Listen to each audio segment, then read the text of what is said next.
And speaking of winners of late, we wanted to take some time to talk specifically about the Twins and the Cardinals because those two teams, kind of out of nowhere, I would say, are having a nice last 10 games. The Twins are 8-2 in their last 10. The Cardinals are 9-1.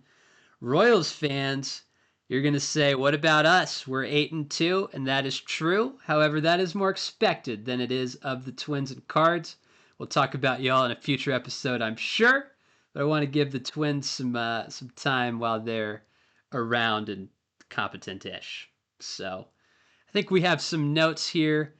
The Twins are pitching pretty well. They're fourth in team ERA this year, hmm and they are eighth in strikeouts. Buxton's been staying on the field. That feels like that's been making a big difference. What do you got on the Twins, Justin?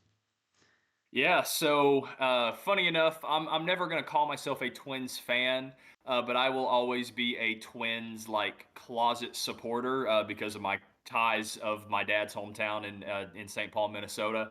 So I do tend to follow the Twins maybe a bit more and things like that. But either way, like going into this season, we say this all the time about the Minnesota Twins, and we've said this for 5, 6 years.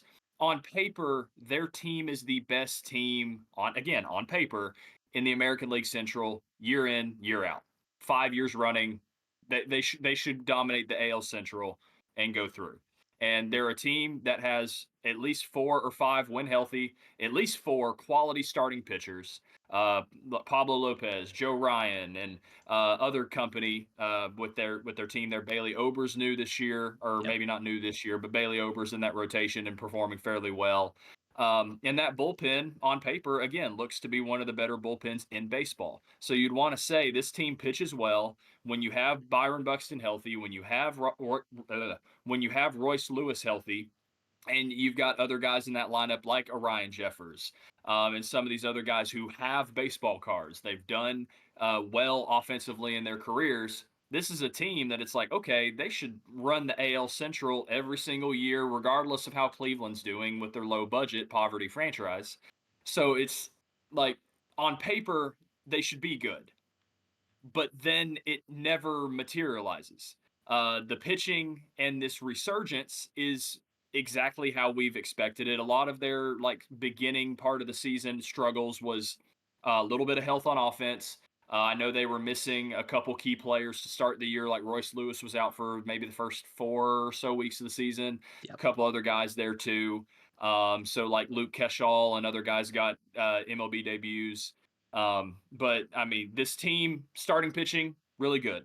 The bullpen was letting them down; they were blowing games. And Carlos Correa, man, like I didn't get to share losers, but Carlos Correa would have been one of my big three losers. The dude is not playing well concerning that contract he's got in Minnesota. But when you get Byron Buxton back, when you get Royce Lewis back, when you get Brooks Lee back, another player that missed some time for the Twins, these guys can hit. They're starting to hit. As long as those guys stay healthy, I can see this being again, as a Braves fan, something similar to the 2024 Atlanta Braves. That the pitching's so good, you'll find yourself in the playoff race, and hopefully you get into the playoffs with how good the pitching is. But this offense is probably what's going to hold it back, especially if injuries keep Buxton and Royce Lewis off the field. If those two can stay healthy and play 140, play 135, maybe 145 if you're really trying to push it. Like these guys can carry the team into the playoffs. Now, how deep do they go is the real question. But pitching typically wins in the playoffs, and the Minnesota Twins have one of the kind of sneaky good starting fives in the rotation when healthy, so they can compete with anybody in the American League. Yeah, I'll give you another thing here on the Twins. They are kind of killing it at home. They're 15-6 at home. Now, a lot of that is the win streak they just went on, and they had another like 5 game win streak before they lost 4 in a row. Real streaky team out there.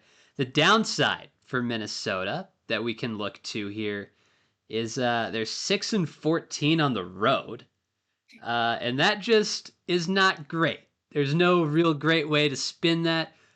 15-6, kind of awesome. 6-14, kind of terrible. That puts you one above 500 as we record this.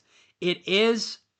They're still very firmly in fourth place in the AL Central, but did get you closer to third place, which is the Kansas City Royals, who we were talking about earlier.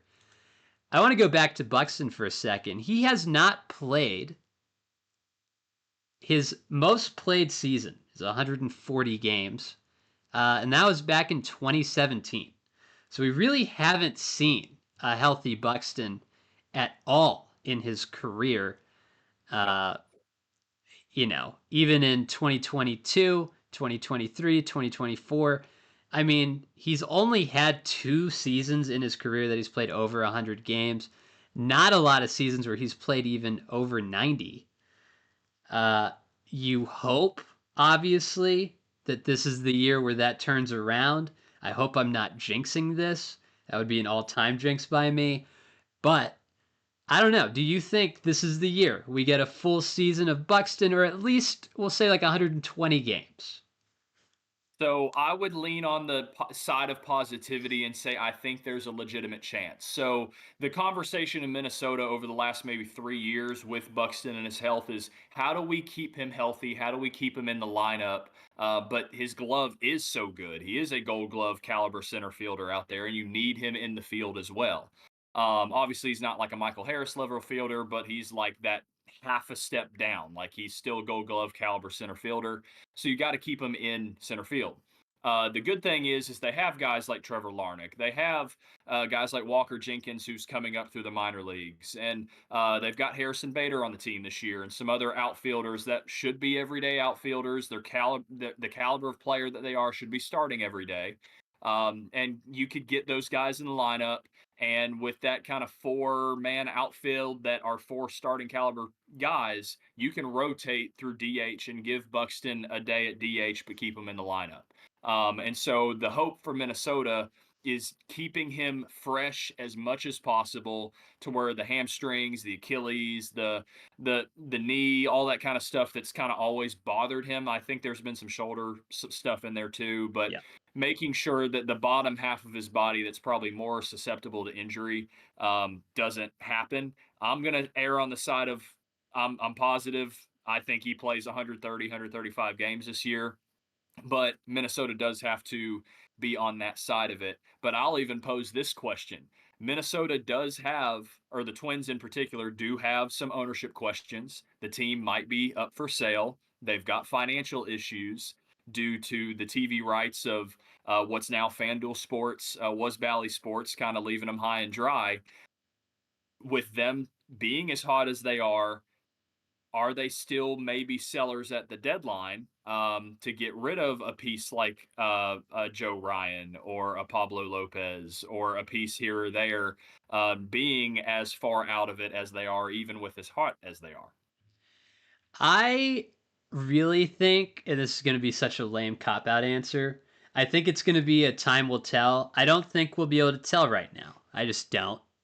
I think, uh, in theory, I have to think now with the added wild card stuff, teams are more incentivized to kind of go for it, right? To kind of at least hold your position, say get into the wild card. Because once you get into the wild card, I mean, Yeah, anything can happen. We saw, I'm a little last couple biased. World Series winners. You just got to get in the show. Yeah, I mean, I'm a little biased, but the Rangers won the World Series. They beat Tampa Bay in the wild card round. Atlanta's a wild card team. Arizona that year was, I think, the last team in the Yeah, NL.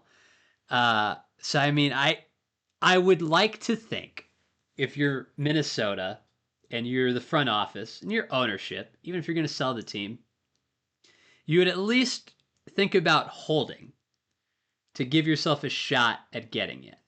Uh, I don't know that that's like go out and buy, go out and get you a big bat or a big arm, whatever you feel you need, or a bullpen piece.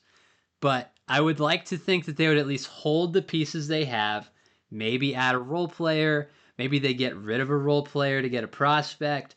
Who's to say? I have to think they would at least hold, but I don't know that you're buying, at least in the position they're in right now, with how far back they are and how strong that division wound up being. The Tigers are crazy. The Royals are pretty good.